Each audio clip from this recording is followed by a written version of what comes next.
Hello, everyone. I wanted to talk a little bit about my business. As I've told you, I've been in business, family business, 3 generations, and for the last 30 years, I've been running the business.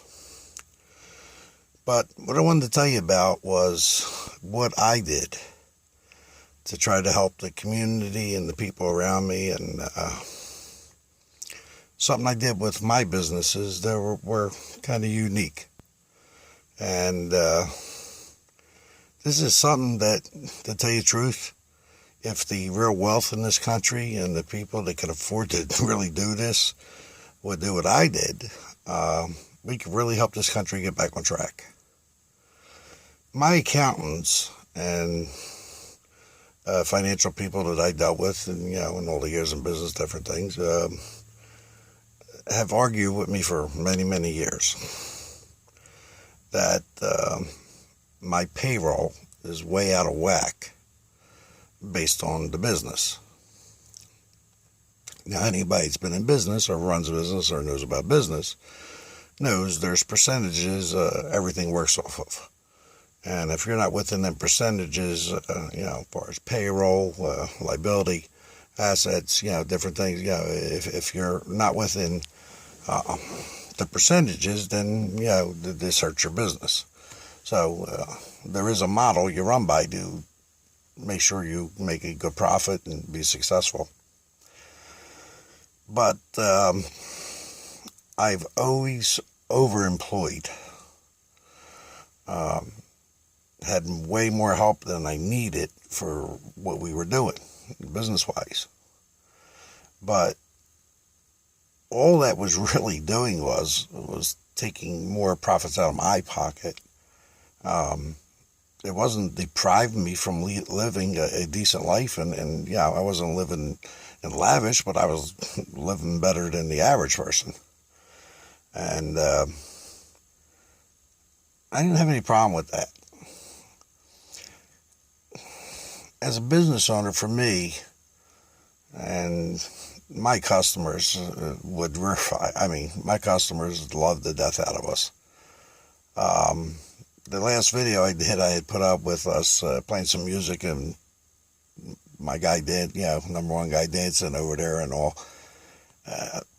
That is typical of our place. Our customers come down there, and everybody, this is the way I was raised to do business. My father's philosophy was simply this: don't worry about the money. If you're selling product, you're going to make money. If people are spending money, you're going to make money. You're not doing this for free. It's all about the customer. It's all about making sure you take care of them. Not whether you're making a profit right away or a little bit more or less. So for us, the customer was always treated like we knew them forever when they walked through the door. My employees fought with me all the time. My kids fought with me all the time. My brother fought with me all the time. Because somebody could walk in my store and never been in there before, come in and be buying stuff and spend, say, $600, and they ran $100 short because it was more than they thought it would be or whatever, or they didn't realize it was going to cost as much. And I would tell them, look, here, you need this. You got, go ahead, take it. Next time you get a chance, in a few days or whatever, stop by and drop the balance off. And my family and my employees they would just be like, no, you're not allowed to deal with the customers. Stay away from the counter. Because that's where I like to be, at the counter. I love dealing with my customers. And I would bring food in, and people come in, hey, would you like a piece of this? Would you like a piece of that? Philly pretzels. Would you like a Philly pretzel? You want something to drink with that? I get them soda out of the machine. Give them soda. Guy come in to get a barbecue tank filled. It doesn't matter. It was about having fun and be able to enjoy the business. If you're unhappy with where you're going to work, there was an old saying that I was taught at a young age. A bad education equals 40 years of sucky jobs. That's what I was told as a young person. I evidently didn't follow that because the education isn't that great, but I made a great success of myself still. And I did very, very well for me, my family, my employees, and I always shared the wealth. I always shared the wealth. So I kept more people working than I needed to. Now, what that did for me as a business person was there was never such thing as, oh my God, I'm short today on drivers. What am I going to do? A couple guys called out same time. It don't matter. We still had enough people there to cover everything that had to be done.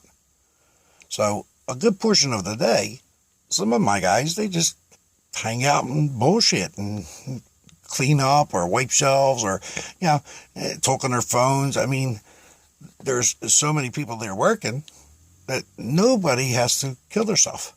Nobody. And if they need days off or they got things to do, I never dock them. So they're guaranteed their pay every week. And they get to work in an atmosphere that when I tell you the waiting list for people that want to come work in my place, because, after 30 years of being there and doing this, many people over the years have got to realize, wow, this is like from day one, this guy's been doing it like this. And that's the way I was raised, Far as overemploying, that was something my father used to do too. And he just felt that when you run your business tight, too many things go wrong and the customer pays for that or suffers for that in some way or another if you're short of help. And they're dealing with you, the customer gets to suffer. So he didn't want that. To him, the customer was everything. Without the customer, we have nothing. So he overemployed too, and made sure that same thing. If, God forbid, somebody on the way in got an accident and couldn't get in for a while, it didn't matter. There was plenty of people there to take care of everybody's needs. So the chances of us pissing a customer off or can't help them out or and we've been backwards. I mean, they'll call right before we're closing and be like, oh, please, and they do it so many times. And I just look at my guys and go, come on, what are you going to do? And they'll take the customer to gas. And I say to the customer over and over and over, come on, you do this all the time. We close at 5. You'll call 4:45 and say you ran out of gas and you're stuck and you need it right now. And it seems to be a lot of times the same people. And my guys are like, they're taking advantage now. You got to tell them, no, you're not doing it. And I told them, if you're not going to do it, that's fine. I'm going to get in the truck and I'm going to take it myself. And they're not going to let me do that. So they're going to do it, But this has been a battle it's funny, because I got a battle with my accountant. I got a battle with the bank. I got a battle with the financial people that are taking care of, the finances. My employees, my family, and I have to say, we do. We absolutely have an unbelievable atmosphere at my place. And the customers, I'm not trying to bring the other story up. I've been on here asking people for help because the business is going to be closing. And we're closing because we're being forced out in the most wrong way you could ever do it. I mean, I can't believe in this day and age somebody could do what they did to me, but they're getting away with it seems, so far. But I did that video with my guy dancing and talking to one of my customers, and I put the video up and I decided, I just want to tell people how I think a lot of the wealth in this country could help out. You could do the same thing. Cut your employees to 20 hours for the same pay and bring another person in for the second 20. You're going to give these families and these people the same amount of money for half the time, that's going to give them a lot more time to spend with their families, a lot more time to go out and do other things, and they're going to spend, and you're going to have more people making money and being able to spend. Yes, I understand. They're spending your money because you're doing something, but you know what? You cannot, and nobody ever will, take the money with them. Nobody's taking anything with them when they leave. So, if you are that wealthy, think about that. Think of the morale that you would bring to your company. Think of the wonderful thing you would get out of this. Think of the hero you would be by doing something that's human and is simple to do. There are so many of you out there that have more money that you could spend in 10 lifetimes. I don't begrudge you of that. I'm proud of you that you were able to do that. You've been blessed. But what I am saying is, you can help out. It's something to think about. This country needs to see some great gestures, some great things happening. There's too much bad going on, too much ugliness going on, and too many people are just in a paranoid state. My whole world has been turned upside down. I went from being an extremely popular person with a schedule that just was never unfilled to now having no schedule, nowhere to go, and nothing to do. I did a video showing you just recently my dog passed away.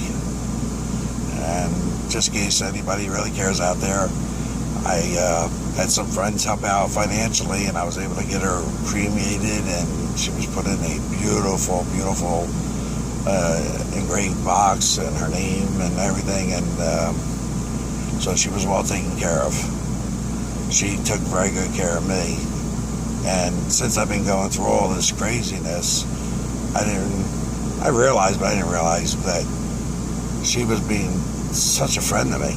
I mean, I came home at night. I really didn't have anybody anymore to talk to. The situation I've been going through for the last few, decade, but the last couple of years with the most current trauma, it's been tough, and I swear, this dog was like human. She would sit at the table, and she would eat with me.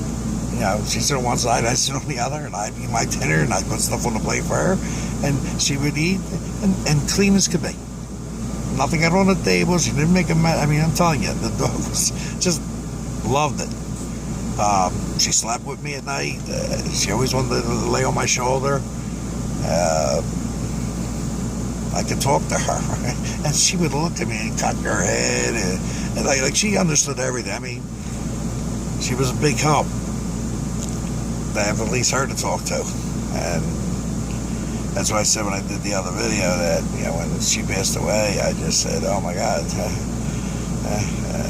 everybody's leaving me, even my dog now." But anyway, I wanted to do this video to say I would love to see a lot of people out there think about what I said about business. You can really do great by bringing the morale of your company up. Your work production will go way up. And if your production goes up and things go up, then the loss of you paying double won't be nearly as much as you thought, because you'll be doing more business and pulling more profits, and that makes up for some of the extra money you're laying out. So it won't be as bad as you think, because production goes up and things go up, you will pick up more business too. I know it's helping me, because people say, they love dealing with me. I'm dependable. I've never let them down, and I don't care what it takes. If it costs me money out of my pocket to see that the customers met with what I was supposed to do, I'll do it. Whatever it took to meet that customer, his needs. There are some there's no satisfying. You could be the nicest guy in the world and you're still going to have problems. Well, but them kind of customers, I ask politely, you know what, for some reason you can't be satisfied with us. I can't say you're satisfied anywhere, so I'd appreciate it if you did go somewhere else. Okay? No hard feelings. You know, you're welcome to spend your money anywhere. But I would appreciate it if you went and spend it somewhere else, because we're not here to take your nonsense. Like I said, we've been backwards for everybody, you know, and if we can't please you and you're going to become, you know, mouthy or have a problem and act that way, then I just ask you politely to move on. Alright, so, like I said, I just wanted to tell a little bit about the business and what I did all these years to try to help everything out that way, you know, and it made my life much easier, because I broke my back for many, many years building it. But then it got finally to the point where after I started getting more and more business and more people and this and that, where I was free to just talk with my customers and hang out with them. And many customers came in and spend way long. I mean, came to get a tank fill, I'm spending an hour bullshitting with them, you know. But anyway, but yeah, that's sadly it's all over now, for me anyway.